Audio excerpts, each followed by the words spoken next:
On a mis en place en novembre dernier donc un atelier qui s'intitulait « Réalise ton court-métrage de science-fiction ». Donc c'est un projet qui a été mis en place avec les centres socioculturels de la ville de Colmar. Donc l'objectif de cet atelier était tout simple, c'était réaliser un court-métrage ayant pour thème la science-fiction.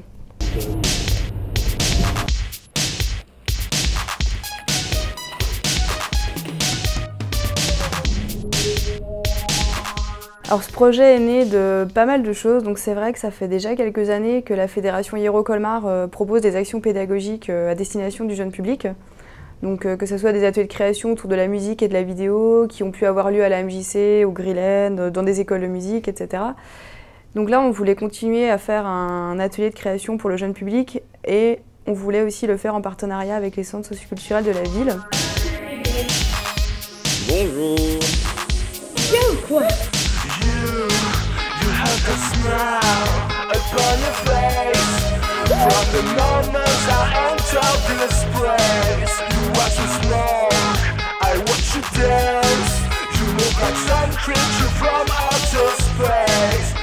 Donc dans un premier temps, la partie création audiovisuelle a été assurée par deux vidéastes de la Cité de la Prod, donc Yves Bruat et David Brown, qui sont cadreurs et directeurs d'effets spéciaux.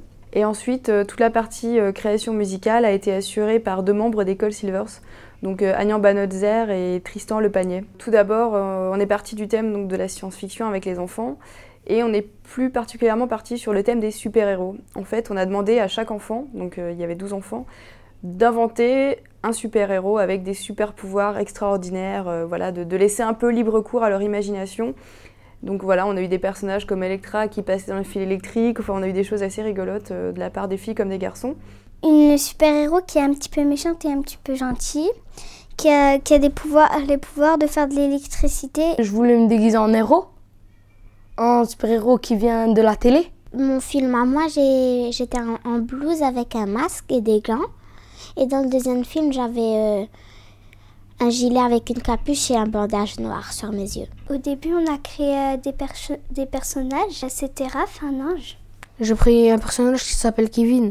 En fait, il touche par exemple le mur, après il se transforme en mur. J'étais Darvador. En fait, moi j'ai été dans le rôle de Raph et ma copine était dans le rôle de Dulce. Je connais pas son nom, mais c'est un Jedi. Et donc à partir de ces personnages-là, on a demandé aux enfants de les mettre en scène dans un univers en fait. Donc c'est eux, on peut dire, qui ont écrit les scénarios. Ensuite, on a réalisé une partie des décors et des costumes.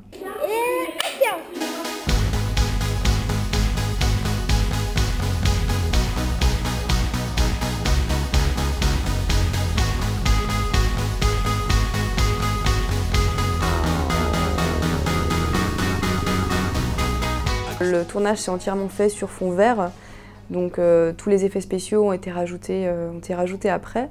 Donc les enfants ont vraiment participé à l'élaboration des décors, voilà, donc ça a touché aussi à l'art plastique.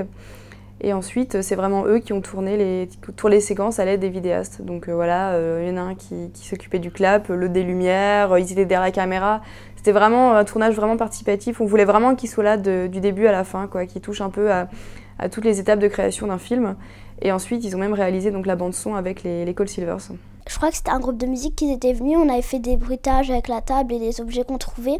On a choisi un et après on a fait un petit mélange. Sur l'ordinateur, ils font un thème. Ils appuient sur un thème de musique. Et nous, on devait appuyer sur le piano. Dès que ça nous plairait, on choisissait ça pour notre film. On était tous en groupe, on tapait sur des choses. Et après, on recommençait plein de fois, on arrêtait, après ça recommençait, après on arrêtait, après ça recommençait. Et après, on les a mis ensemble. On a tapé d'abord des mains pour faire un peu de musique. Devant nous, il y avait un petit micro, juste un micro. Après, quand on faisait des bruits, le micro, il enregistrait tout. Et ils nous ont donné des cuillères, des trucs comme ça, des bâtons. Et on frappait au parterre comme ça.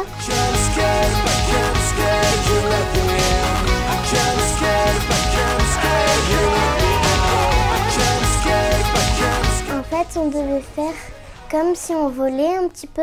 Et je ne parlais pas, je faisais ça. Après, je touchais l'homme pour dire que c'était genre des câbles. Quand on se fait filmer par la caméra, ça fait C'est la première fois qu'on fait ça. Si à chaque fois que ça a commencé, ils choisissaient un enfant qui faisait le clap. Dès qu'on a commencé, on devait faire ça avec l'épée. Et une fois qu'on avait fini, ils nous disaient action et puis c'est tout. Et c'était trop bien. Et on a fait une projection le 11 janvier dans la salle du Pacifique, en présence donc d'autres enfants, des parents, de personnes de la ville. Enfin voilà, c'était un moment assez convivial.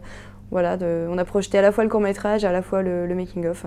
J'ai bien aimé quand on a dû jouer et quand on a dû aussi créer les personnages. C'était bien quoi, on rigolait, on jouait, on mangeait. Dès que c'était l'heure, on faisait des pauses, on descendait dehors, on faisait tas de jeux. Pour certains, peut-être ce sera une nouvelle carrière, pour ceux-là qui veulent devenir acteur ou actrice. En fait, j'ai rien préféré, j'ai tout aimé. Et j'ai préféré aussi me déguiser et être devant la caméra et faire la musique, les trois ensemble. Et déjà, il faut souligner que les 12 enfants qu'on a eu à la première séance, c'était les 12 mêmes à la fin. Voilà, donc ils ont suivi le projet assez assidûment sur les 5 mercredis de suite, ce qui n'est pas toujours le cas sur des projets de ce type. Donc on se dit que ça leur a quand même plu. C'était un projet qui sortait quand même de l'ordinaire pour eux. Avoir du matériel vraiment professionnel, des intervenants professionnels, c'est leur métier quoi. Ils sont vraiment vidéastes, ils sont vraiment musiciens. C'était un plus pour eux et surtout c'était un thème aussi, je pense, qui est assez original quoi. Les super-héros, ça a bien fonctionné vraiment. I can't escape,